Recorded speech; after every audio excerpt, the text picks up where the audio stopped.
So welcome everybody on October the 14th, 2020 for the latest TILT webinar. TILT stands for Technology and Language Teaching. And it's our absolute pleasure to have Arjana Blazic coming to us live from Croatia. It's 1 hour ahead there, so it's 9 o'clock in the evening for Arjana and it's 8 o'clock for us in the UK. It's lovely to see some new people joining us today as well. And I saw Arjana speak, well, I've seen Arjana speak at different events, but I saw her take part in a virtual conference which Rob Ford organized, who's the head teacher in a school in Moldova, who's from the southwest of England originally, but he's been working in Moldova for a short amount of time now and to great success. And he put on a virtual conference, which is a brave thing to do. And I saw a really fantastic presentation from Arjana, and that's why I immediately contacted Arjana on Twitter. We've been following each other for many years on Twitter. Arjana is Abfronz, which is ABFROMZ on Twitter. And it's our absolute pleasure that you could join us. So first of all, welcome to the webinar, Arjana. And if you could maybe introduce yourself and tell us a little bit about yourself, your background, and then we'll go straight into your presentation around student voice and choice. Thank you. Thank you so much, Joe. Thank you very much for the invitation. Just a moment. I don't see. Yeah, I can see the arrows here. Yes. So here is also the link to my blog where I post occasionally about teaching with technology.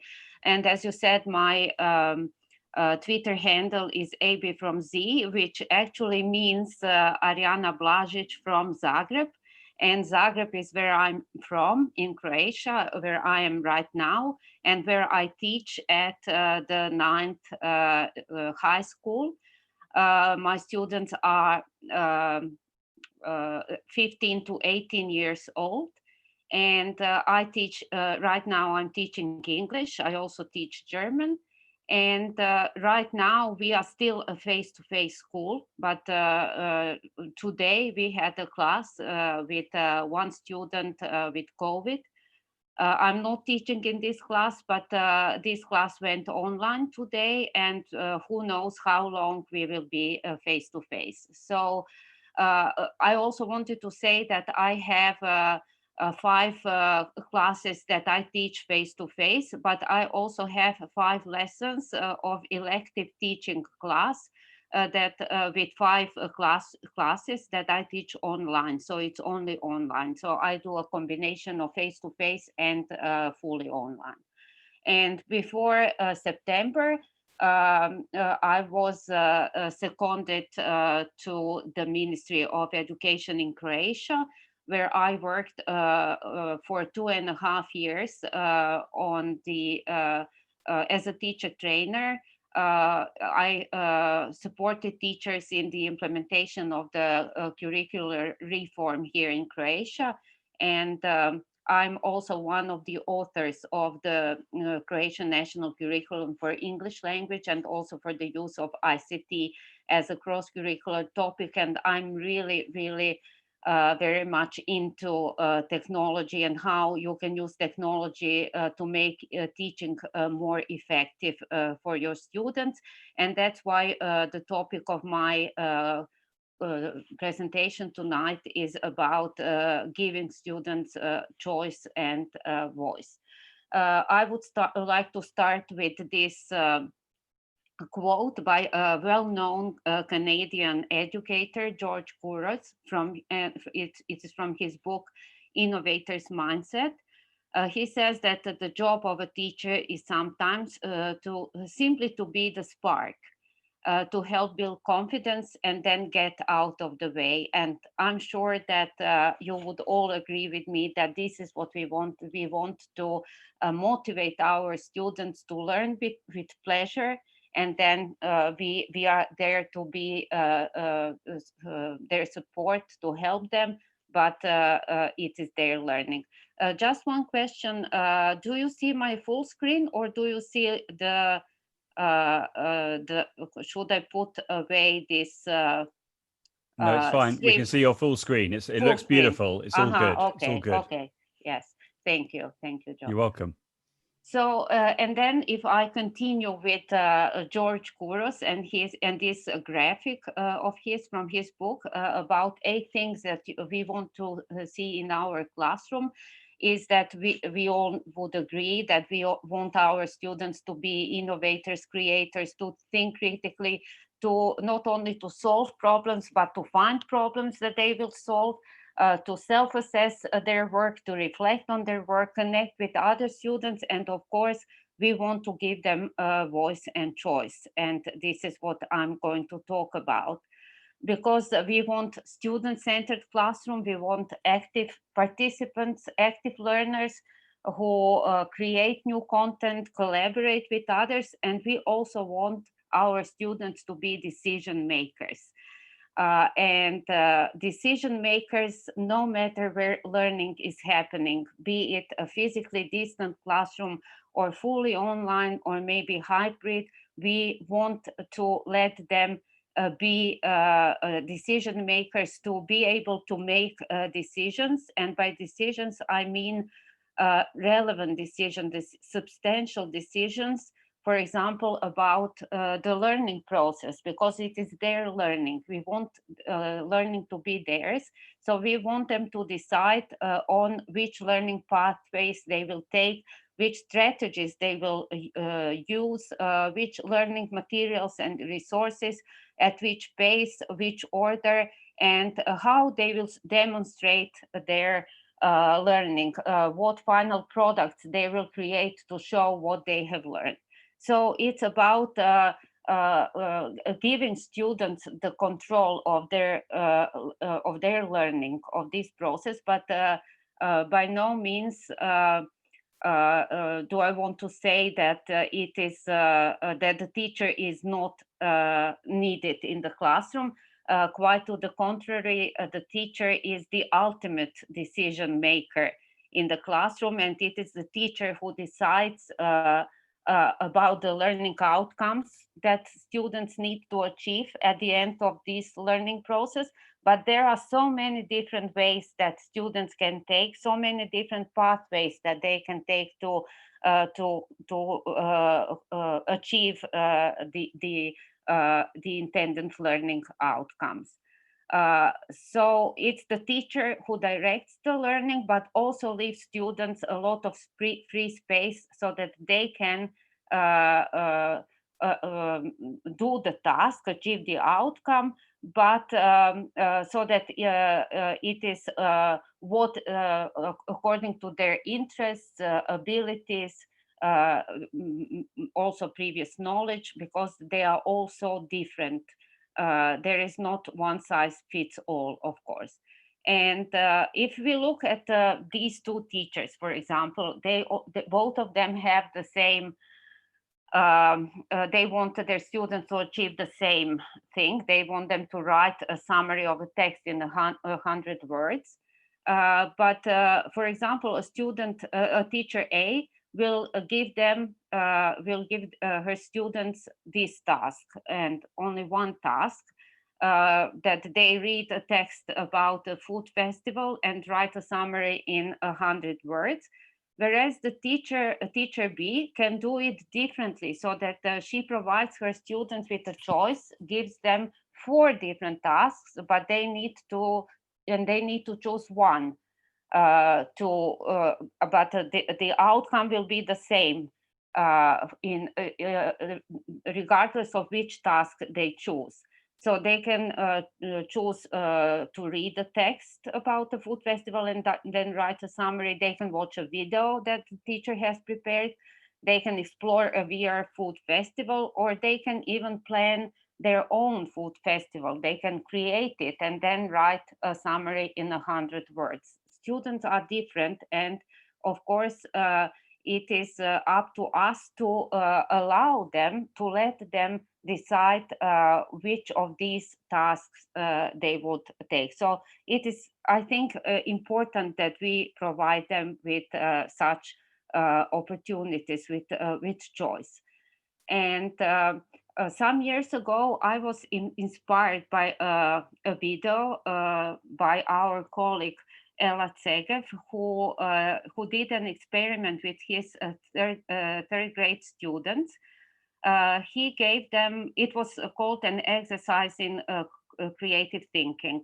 So he gave them this triangle and asked them first to complete the painting with the right way. So to complete the painting the right way. And all the students drew houses. All the paintings were about houses, and they used only 2 different colors. So it's because they, even though the teacher didn't say that there was only one answer, the children thought that that was what he expected them to do. They thought that he expected them to draw a house, but on different occasion he asked them just to complete the painting. He gave them this triangle, and they painted everything except houses. So they let their imagination run wild, and they also used different, up to 5 different colors. And I forgot to say that I have all the links to these videos, and all the links that I'm going to mention in my presentation.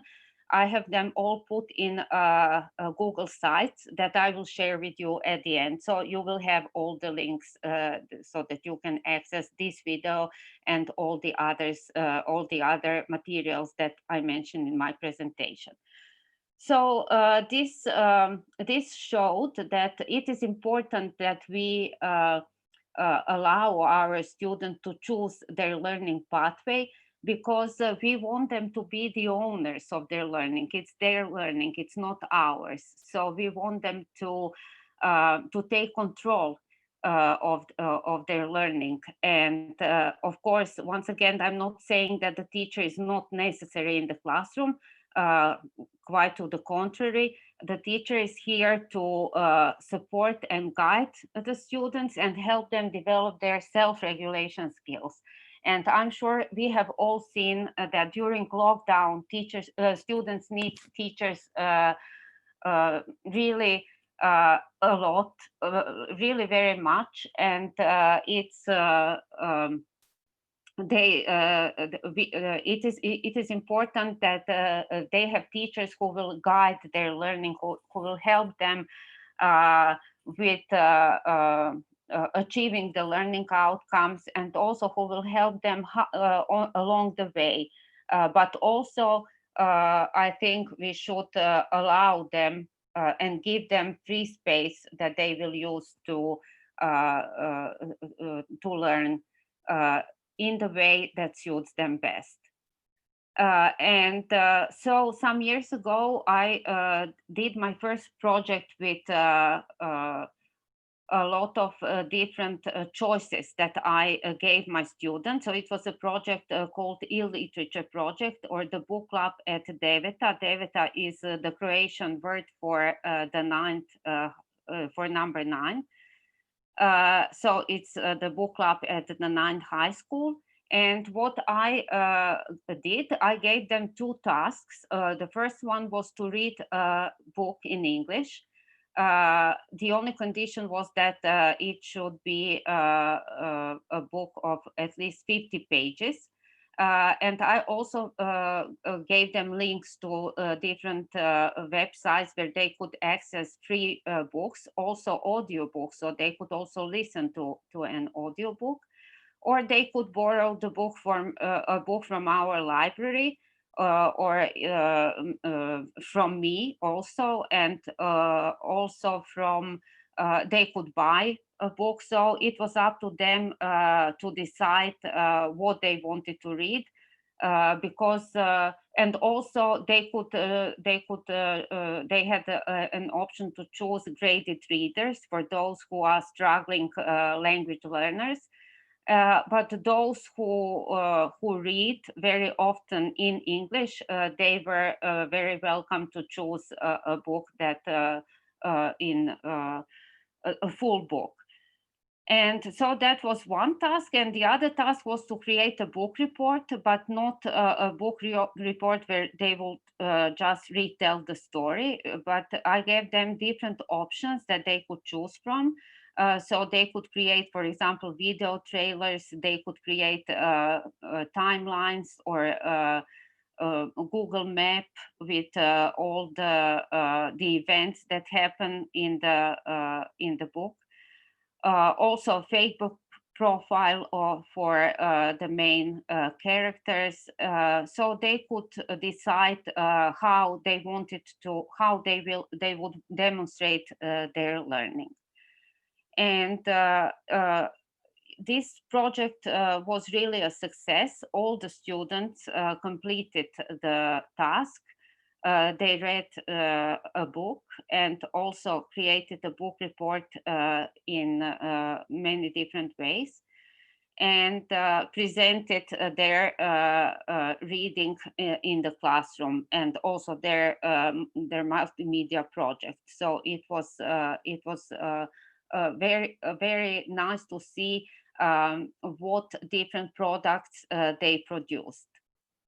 And so as you have seen, I have created this list of different tools for each of these tasks. But this is a list, and to me, it's not so appealing with so many different things that you can see here. But then I discovered graphic organizers, which also look much better. They are colorful, so students will like them more than just a list of tools and tasks. And so I started using graphic organizers, or in other words, these were choice boards, learning menus, and playlists. And also recently, I fell in love with HyperDocs. These are more than graphic organizers. And I'm also going to tell you a bit about these documents, HyperDocs, as well. So let me start. If you have questions, of course, feel free to ask in the chat box, and then I will be happy to answer after my presentation. So choice boards first. Here is a book report that you can see here. This one that I first created in the form of a list. And I'm sure you would agree, it looks much nicer here. And there is also another thing that it doesn't contain all these lists of tools. There is only one tool because I have come to realize that it's much easier for them to choose when they have a kind of a limited list of tools or tasks. So it's each box is one tool or a task, and also in the middle, this middle box is free choice, which means that they can choose something else. So if I haven't put it here, they still have this option of doing writing or creating this book report in the way they want it. But from my experience, I can say that that almost all of them choose one of the options that I offer here in these boxes, and maybe one or two students would come with their own choice, maybe because they are not used to it.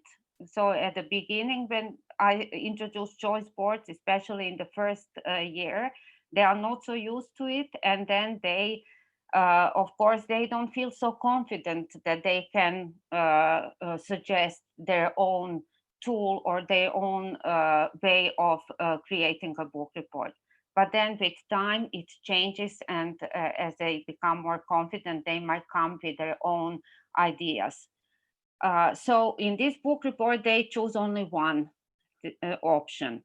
But these choice boards are actually meant to be tic-tac-toe boards. So just like in this a game, they are supposed to choose 3 activities, to do 3 activities in a row, like vertically, horizontally, or diagonally.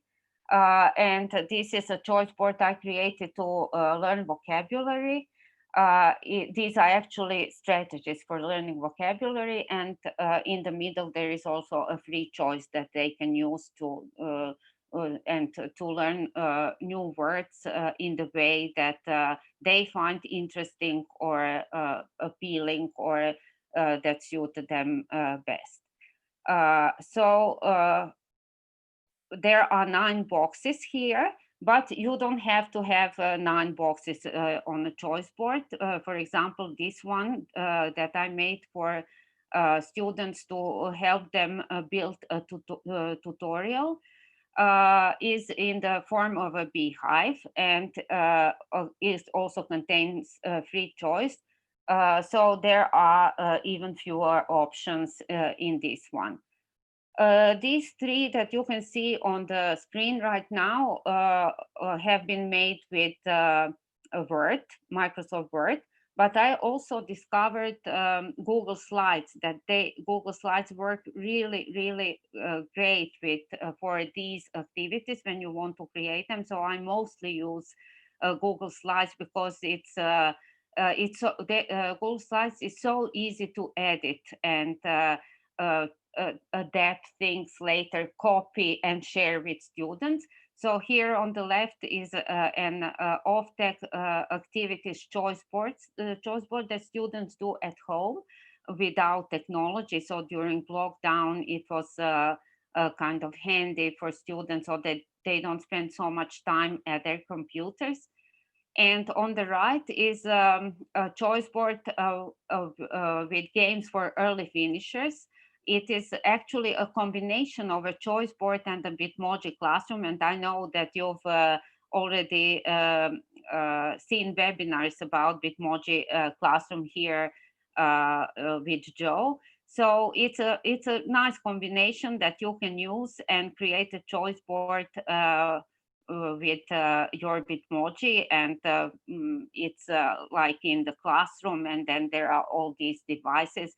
So it's a choice board that I created for students when they finish their task in the classroom, and then I give them this link so that they can choose one of these games to play. They are all related to learning English, and so they can do them. It's up to them which they want to do. And I also have some choice boards with games for primary school that I have shared with my colleagues. However, there is more to it than just some boxes with tasks for students. For example, here in this one that I created for the beginning of school year so that students can introduce themselves, or also when I start projects with my students so that they introduce themselves to their partners. This one is, as you can see, there are different colors, and this one is made so that it caters to different learning styles. I don't have to tell students that yellow is for those who like drawing. They will know. They will immediately see that those who like drawing will take this one. Those who like writing will probably decide to write a web page with Adobe Spark, or maybe those who prefer to work with multimedia might create a timeline or something similar. Or those who want to socialize with others would record a video on Flipgrid, or maybe those who want to who like talking would record a screencast. So there are different learning styles for students to choose from, and I'm sure each of them will find something that they are familiar with, that they can easily relate to, and then it will lead to them being more motivated for the task. So this is one thing that we can do, and we don't have to tell them, but we can also tell them what these choice boards are, how these choice boards are made. For example, this one, which is in different levels of complexity or difficulty. So the yellow ones are the very easy to do. Orange and red more complex, and the most complex would be the blue ones. So they can, when they know this is easy, okay, I can do the easiest one, or maybe they will be more challenged to do the blue one. So it's also one way how we can encourage them to complete even tasks that are rather challenging. And then also this one, this choice board about national parks that I made based on Bloom taxonomy. So in the first row, you can see the activities with lower order thinking skills. The second row is these activities would help students develop higher order thinking skills. So I asked them to complete one in the first row and one in the second row. And speaking of Bloom, I have also made this one, which I like very much. It is a blooming choice board. Of course, you can do all these levels here, or you can just create one like this. It is if you are good at drawing, why not draw a flower yourself or anything else? This one is from Pixabay. And the yellow part in the middle of the flower is the start button. So this is a must-do activity, which means here they need to watch. This is a choice board about writing a CV and a cover letter as part of the lesson on applying for a job. And so they need to watch a CV, a video about the CV and the cover letter. This is a must. Then they need to in blue leaves, sorry, in green leaves. In green leaves, there are the two tasks that they need to complete, and both of them are compulsory. So they need to create a CV and write a cover letter. And the blue petals contain the activities that they can choose from. So there are some quizzes. There are also some reading materials for those who prefer reading than watching, and then they would find more information or go back to this part more readily than to watch the video. And also you can add a watering can to your flower and add some other activities, or also ask them to add their activities to this choice board. To learn about this topic, but also this choice board with this watering can has a different meaning, in the sense that I would like them to know how important it is to grow, to be passionate about learning and doing things, so that they can boost their CV and grow. So it's kind of also in this sense. So these are the choice boards, and now very something about learning menus. They are also choice boards, but organized a little bit differently. I created this one with a template in Microsoft Word. So I used everything but changed the text. And as in a real restaurant menu, there are 3 parts. You can have more, of course, but I have here an appetizer, a main course, and a dessert. Appetizer contains very short activities, and these are These are the activities that will introduce students to the topic. The topic is a plastic challenge and plastic pollution. And the students need to do all of them. So they are all compulsory, the appetizer, because they are short, and also it's a good introduction to the topic. The activities are, for example, they watch a video with embedded questions on Edpuzzle, or also they read a text from European Commission about single-use plastic, but it can be a rather difficult text for some students, so I rewordified it so that it suits the language level of my students. Rewordify is a tool that you can use for adapting text to different levels. And then the third activity is an online calculator that students can use to calculate their use of plastic, their plastic consumption. And then the main course contains activities that are more complex. So they can choose only one activities. And these are, for example, they need to create a survey for their classmates, then analyze it, prepare an infographic. Then another one would be to organize school-wide campaign to raise awareness about plastic pollution. Also create a leaflet on how to keep their neighborhood plastic free. So they can choose which of these they will do, and it is of course more time consuming, so they will need more than one lesson, 145 lesson for this. And the final part is the dessert.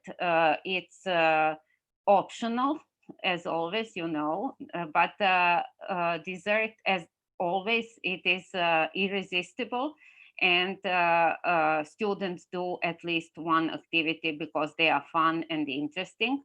For example, they need to create a meme, or they need to create a plastic superhero, or write a pledge to raise awareness of plastic pollution and recycling. So it's up to them to choose what they want to do. And here is one learning menu that I created for my teacher training course. And I use Google Slides here. So you can see there are 3 slides. I would say that this learning menu is for teachers who like experimenting with tools, because as you can see, there are a lot of lists of long lists of tools. But they are put in different categories. For example, appetizers are very short activities, then first course, main course, dessert, and also drinks for teachers. But you can add these to your to the menu for your student as well. Finally, playlists. They are actually a series of tasks or different activities on a certain topic. Here on the screen, you can see the topic is art. So students, there are different quizzes that students can do in this order, and also with the teacher comment. So I wrote here what they need to do to do this activity, and also a column for student reflection, which which in this case, if I want them to reflect on it, on how they did a certain activity, if they have problems or want to suggest something, then I will share this playlist with the students through Google Classroom or Microsoft Teams. But you can add any other task or column to the playlist. For example, like this one, also for Teach of CPD, where one important part is reflection. So teachers who create a product, they also write what it was like and what they would suggest, recommend, what they would change. However, I don't use playlists so frequently. Because if I want my students to create something and then post it so that others can see it and that others can leave a comment to it as feedback, then I would rather use a Padlet, for example. If I know that you have only a limited number of boards, but boards can be recycled, and Padlet column works really nicely for such tasks. So of these three that I have now presented, I use choice boards most of the time, because as you can see, there is really not one choice board that would work for any situation. So you can use your creativity, your imagination, and create a choice board that is really suited to the needs, interests, and abilities of your students. And now I would like to tell you more about HyperDocs. So you have the link here, and as I said, you will be able to access all the links later. HyperDocs are not just graphic organizers. There are more than that. They are some people say that they are interactive worksheets, but they are also more than that. They are digital lessons that we create and share with our students. And but much more than that, much more than digital lessons, they are very scaffolded so that they help students move from the one level of Bloom taxonomy also towards the end, towards achieving their learning outcomes. So it is the focus of HyperDocs is on helping students develop a higher order thinking skills. And now I'd like to show you how two HyperDocs that I have created and how they differ. The authors of HyperDocs are three American teachers who have suggested that a HyperDoc contains these parts, these segments, like engage, explore, explain, apply, share, reflect, and extend. But you are also you can change it, because one size doesn't fit all of us. So it's up to us what we want our students to do, how we want them help achieve this, that we can adjust a HyperDoc so that it meets their needs. And here are two HyperDocs. One is on the left. This one is about entrepreneurship, and the other one is on the right, is about virtual trips across the U.S. And I would say that the entrepreneurship document is a bit more complex than the one on virtual trips. So the activities that I prepared for my students are different and require, I would say, more active participation of our students than the one on the trips. So, for example, when you look at this first part, which is about engaging students, about motivating them for sparking their interest, in virtual trips, I have 4 fun activities that they can do. So they will. I don't give them choice. I just ask them to do all of them.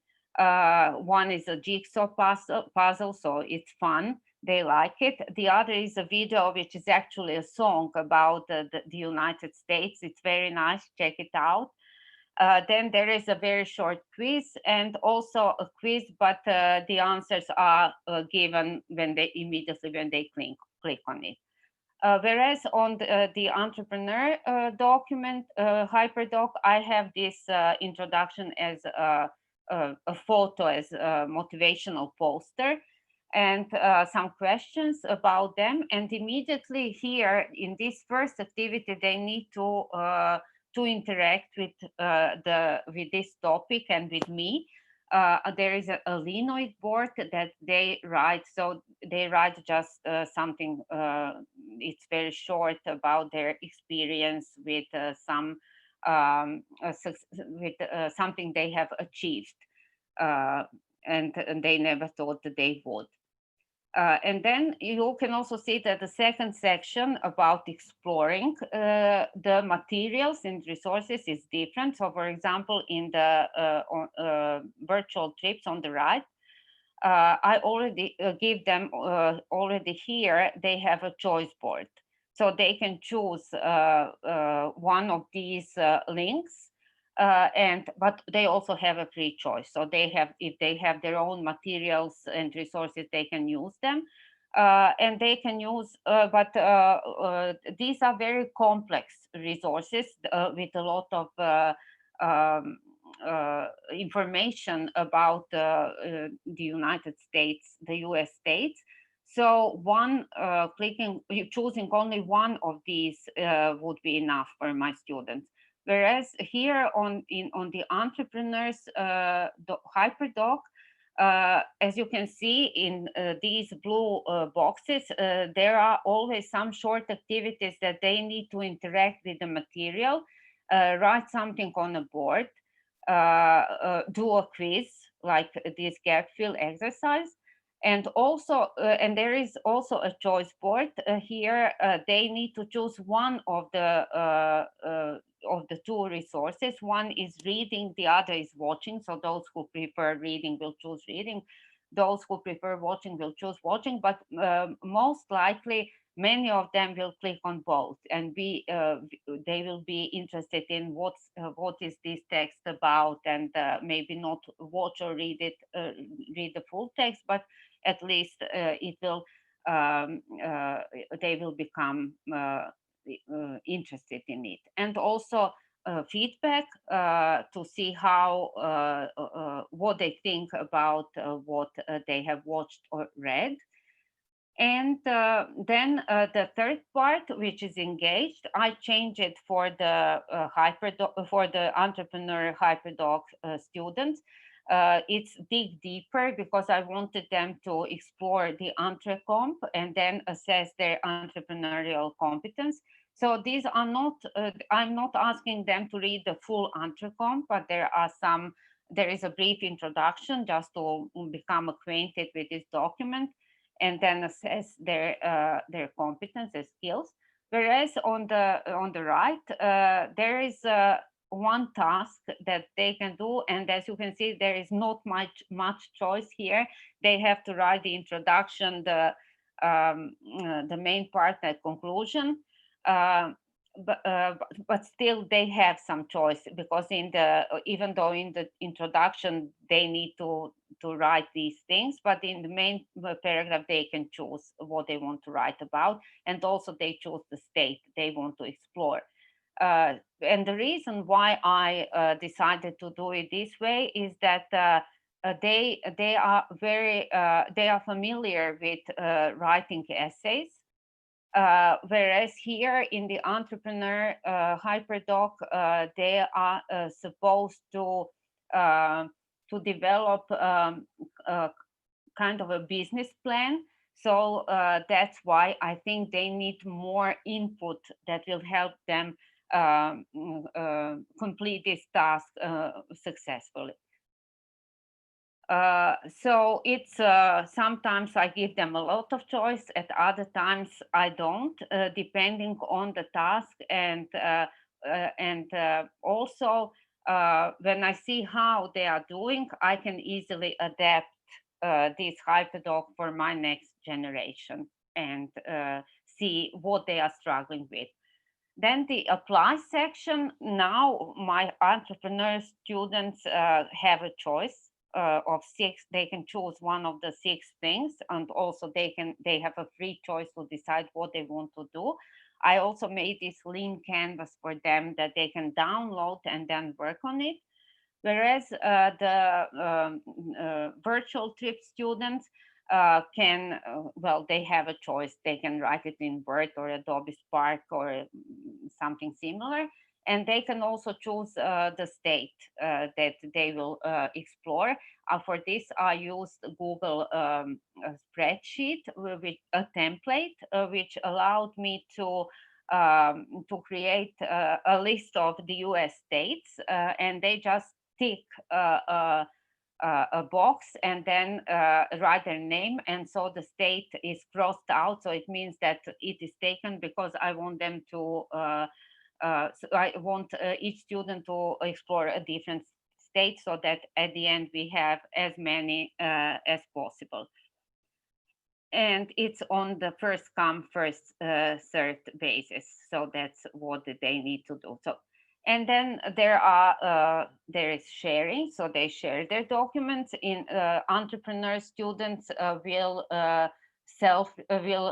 peer assess their work. So that I have this very simple activity here. It is a 2-star, 2 stars and a wish. So they will provide feedback to their peers in this way. And at the end, they have this play a game on GimKit about entrepreneurship, where they can also check their knowledge, what they have learned. And the virtual trip students, they need to write this essay by a deadline, and they will share it on Teams, because we are a Microsoft school, so we use Teams, and they will send me their assignment on Teams. But after their assignment has been graded, they will post it on Padlet, so that everybody sees and learns about the states they have explored. Also, I have created a rubric in advance, so that they know how their work will be graded, and they can access it from Google document, but also in Teams. And I also have this grading scale, so that they know in advance, and it's in Croatian, so that there are no misunderstandings. And then in the additional information part, I also wrote that every Friday I will check in on how they are progressing, because, as I said, so this is for my online students. I don't see them at school. They are completely online. And and I know my students, most of them will do the task in the week before deadline, or maybe on the day before deadline, or in the evening before deadline, which of course will not be enough time for them, because this is a task that needs more time. And also it's a 4-week task, so I gave them 4 weeks to complete this, and I think it's enough, but I will see if this will be possible. Okay. I don't know what's happening now. Someone is drawing here, but maybe there is a question, or there is a. Yeah, I'm sorry about that. I'll get rid of the annotation. I don't know why anyone's drawing on the screen. I do apologize. Just give me a second. If I click here, click clear all drawings.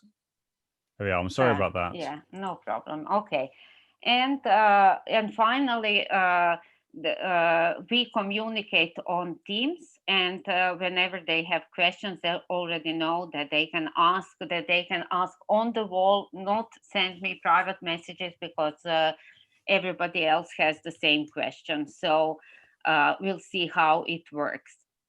And I also wanted to share with you different ideas for checking on how students are doing, how they are progressing. This one on the right was created by a teacher from the US, Sarah Schupke. And I slightly adapted it, but it's very nice, and students react very well to it about their effort. It's not anonymous, so I'm not sure how sincere they are, how honest about it, but it's I think very good because it makes them think how much effort they put into working on this task over the past week. And or you can use any other type of check-in. I think it's important, especially if students are online. And yes, and here I wanted to say that this teacher shared it on Facebook, and I invite you to join the HyperDoc teacher community on Facebook, because HyperDocs are shared for free by teachers, and my HyperDocs can also be found there. Because I think it's important that we share, and in this way we learn a lot and can adapt then to our own context. Okay, and also I wanted to say that, as you have seen, I have used Google Docs for creating HyperDocs, and I often use Google Slides for choice boards, but my school is a Microsoft school. We use Teams. However, I use both Google and Microsoft, and I think they work really well together. So I create my HyperDocs and everything else on Google, and then share it on Teams. If I need to share with each student, then I can do it on Teams. Assignments on Teams are also excellent, especially because they allow me to create this rubric. So it is, even though I created the rubric with For All Rubrics tool, and it is they can access it via a link. It is also here, so when they do their writing, they will be able to see how what aspects of their work I will grade, and what they need to do to get the best grade. And also it helps me grade their work, because I can just click the level that they have achieved, the descriptor on this rubric. And also I think it's also possible in Google Classroom, the same thing, and I know that Moodle also allows rubrics that can be used to grade students. And speaking of assessment, my opinion is that we need to include students in the creation of assessment, of creating of rubrics or checklists, so that they understand that assessment is not the end of learning process, but it is one integral part of the learning process, and that it and this rubric, so they can work in teams to write descriptors for each of these performance criteria and categories. And then this rubric can be used for assessment as learning and for learning. But also, if you add points here instead of excellent, good, fair, you can add 4, 3, 2, 1.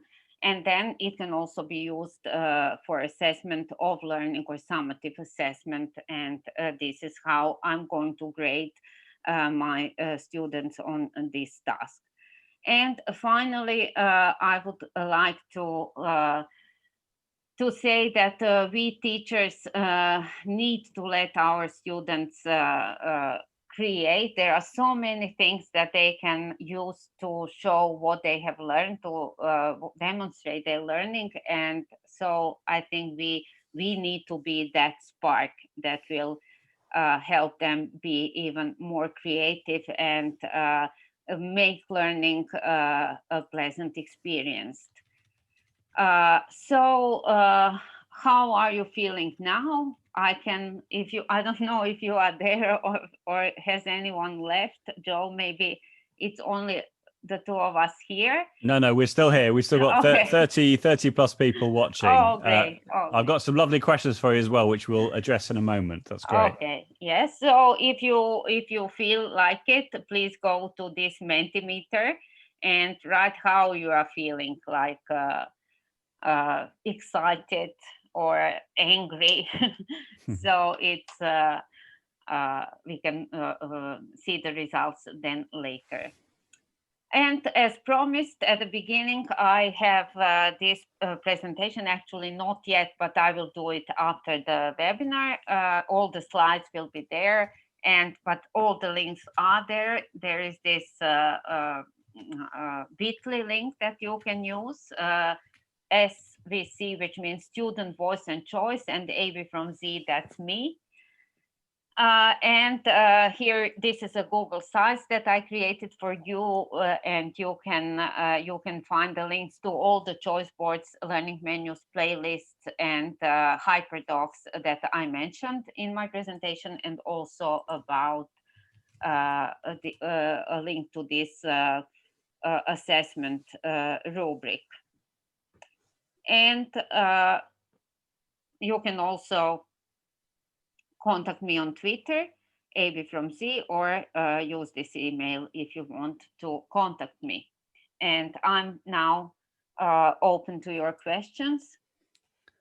Well, thank you so much for that amazing presentation, and you're so generous with all your resources. I had no idea you'd created a website showcasing everything that you've shown. It's just absolutely wonderful. Thank you so much, Arjana, on behalf of everybody watching.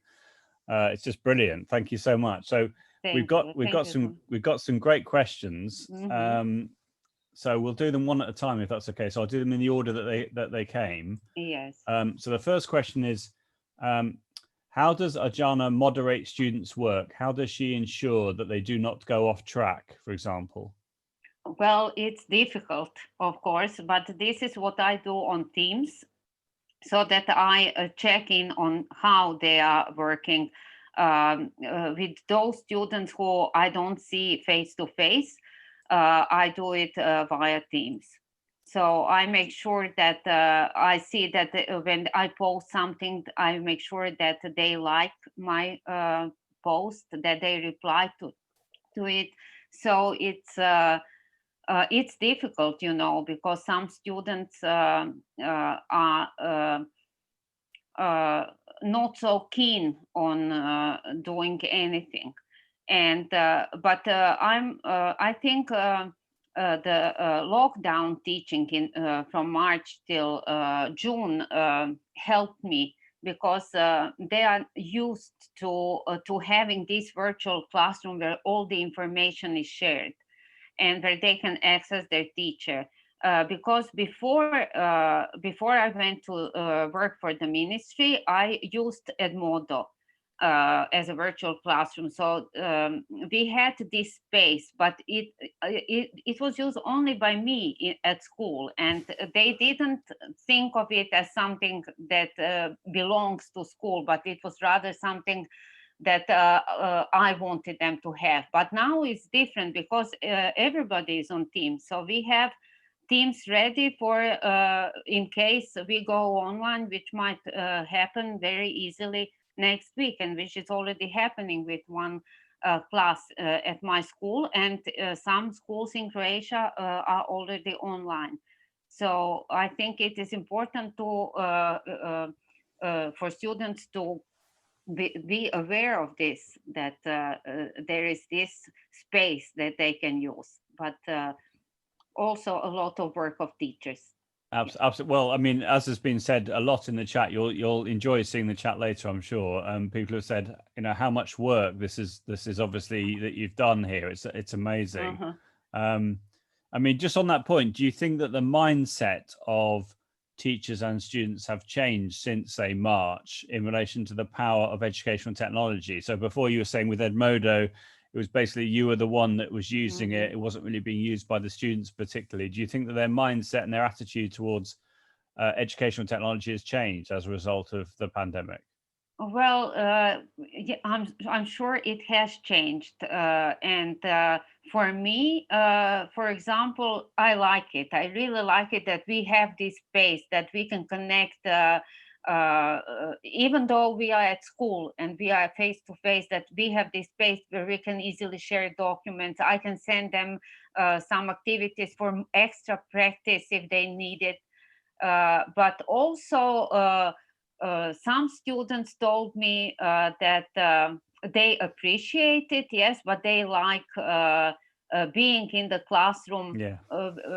with not so much technology. That this is what they appreciate even more. So I think that lockdown showed them how vulnerable they are, you know, how and how much they need their teachers' guidance. Yeah, that's lovely. That's Yeah. I totally understand. That's fantastic. So if we go on to the next question, in relation to workload, so the question is, how do you manage your workload in terms of monitoring learning outcomes and general student progress with such activities? Because obviously you're giving them a choice, you're giving them lots Yes. of tools they can choose. How do you then assess that if they're all doing different things? Well, they, for example, the ones with in the hypertalks about virtual trips, so they will all write an essay, and there is a rubric that they can see now in advance how I will grade their work. So, but they will write about different topics in this essay, and they will choose and I think that providing them with this choice, that they choose what they want to write about, what they want to describe, will bring better results. I know that I can't give them 4 weeks and then expect them that they will work every day an hour or so, because they won't, because they have other things. So I have to be there and I have to monitor how they are working. And if they don't respond to my check-in surveys, then I might need to contact them through Teams, or maybe ask their class teacher to help me reach out to this student. But it's not like plain sailing. I create right. I mean, these hyperdocs, I love hyperdocs and choice board, and it takes a lot of time, yes, to create them, these different activities. Think of something, but it's I think it really gives me makes me happy to do it. You know, I love these things, so I like to explore and find out how, if this activity would be fun for my students. Of course, it doesn't have to be what's fun for me doesn't have to be fun for my students, of course, but I try to find different resources, create different quizzes that they would be willing to do.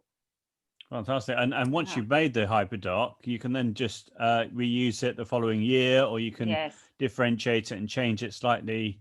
What I did a survey with some language teachers in the UK about, you know, top tips around remote teaching. And one of the things that they said, one of the top recommendations was have everything in the same place. So in other words, have everything, have all the links and the videos and what have you all in the same place, which could be a hyperdoc, a Google Doc, a Word document, etc. But have everything all in the one place, rather than saying, right, go here, go there, go, but have all the links in the one place, seemed to be really helpful. Yes, exactly. Exactly, because in when I go to my Edmodo, I have this library there, and then I have folders. So all these, for example, for this choice board with flowers, I have all the links in this library on Edmodo, and I've used these activities for years. But it was I did it in the way that I presented something in class, then I didn't have time to show them all, and there are so many things that I would like to show them. But now with these choice boards and hyperdocs, I can put everything there. Yeah. And they can choose, because not everybody likes reading. They prefer watching things. So I can have reading materials, I can have videos, can have audios, but they will choose what they want to do. And I think this is what will make them more interested in the topic. Yeah, I agree. But at the same time, do you find that most children choose the same thing? They all do the same thing? Or do you find there is a real variety of choices that the children make? I know that you've given them a lot of choices, but Yeah. do you find that most of the children go for the writing task or what have you? Yeah, with these book reports, Mm, they created different things, but the variety was not so huge as I expected. mm. But I think if this is their lack of confidence, Yeah, yeah, yeah, because they think, no, how can I choose something? The teacher is here, she will tell me what to do and how to do it. So it right. takes time. It takes time to help them gain more confidence in being more independent, Yeah, being a decision maker. yeah. And do you think over time, having had this approach, do you think that's what's happened, that your learners have become more independent? Yeah, I'm sure they become more independent. Maybe not all of them, but you can't, Mm. I always try to reach out to every one of my students, but sometimes you know how it is. Yeah, well, what you're doing is you're really making the learning personalized and encourage them to be independent. And I think that's absolutely fantastic. That's like, 21st century skill, isn't it? Really, your skills. Yeah. I think it's wonderful. Yes, but Um, also I just want to say that it's also when I look at the way how I learn, and I like learning. I'm really committed to lifelong learning. But if you give me, just one task, I will say, do I really need to do it? Or if you give me just a long list of things, I will say, no, I don't have time. And so making it a bit more colorful. I don't yeah, know. This works for me. that's fantastic. We've Yeah. just got a question around sort of like the time it takes you to make a hyperdoc. I Oh, suppose each hyperdoc is different, but yes. do you normally make them within Google Docs and then you basically just add lots of like is it line breaks? Is that what you'd say? And then you just make lots of Yeah. sections, and then you add hyperlinks or bookmarks to then jump from section to section. Is that what you do? Yes, that's right. And those teachers who created the hyperdocs first, they also offer templates. These three teachers have this website and community teachers give teachers. So it's not teachers pay teachers, it also exists, but this is teachers give teachers. So you can if you go there to this link hyperdoc, and I also put the template, I think I have in the website, on my website. Thank you. But you can just take it, and there is I don't know if there is this option that you can copy it to your drive, and then you can create it. When we create a Bitmoji classroom or Yeah. a hyperdoc or a choice board, what I usually do is I share the document so that if you click yes, it will be copied to your drive. Right. A forced copy, isn't it? It's called a Force forced copy, copy. yes, Yeah. force Yeah. copy, yes. Yeah. And then you Wow. can do Yeah. whatever you want. So you can change the icons. Mm. I spent a lot of time on icons, finding appropriate icons. Can you imagine? So I want everything to be very, very neat, and Yeah. so you can I'm the change same. whatever. Yeah. So There you was can do whatever you want with this hyper. This is the basic template, but it's up to you how you are going to pack it, so to create this digital lesson that you will share with your students. So it's not a lesson plan, it's a lesson that you share with your students. Yeah, it's lovely. It's lovely. There was a website that you had on your slide for royalty-free images, which is PXHERE, which I'd never heard of before. So I've just had a look at that. So that's similar to like Unsplash and Yes. Pixabay, presumably, but it's a Uh-huh. new one. That's amazing. Pixosphere. Yes. There are. I also made a Wakelet with photos for class, and Yeah, it's in one of these hyperdocs. Yes, so the fantastic. student can have. And So yeah, sorry. no. Go Okay, ahead. another question which came to mind was you're giving the children lots of choices of different tools. How much support do you give them with those tools? Do you just expect them to learn how to use Adobe Spark Video, for example, or do you give them like sheets, or do you have lessons whereby you'll show them how to use the different tools, or do you sort of stick to a certain range of tools, or you just give them free choice? It's difficult with tools, that you have to be careful with.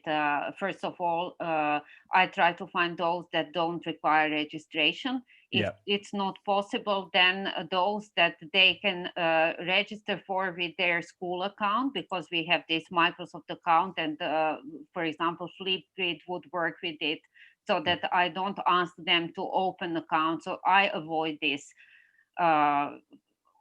all the time. And also,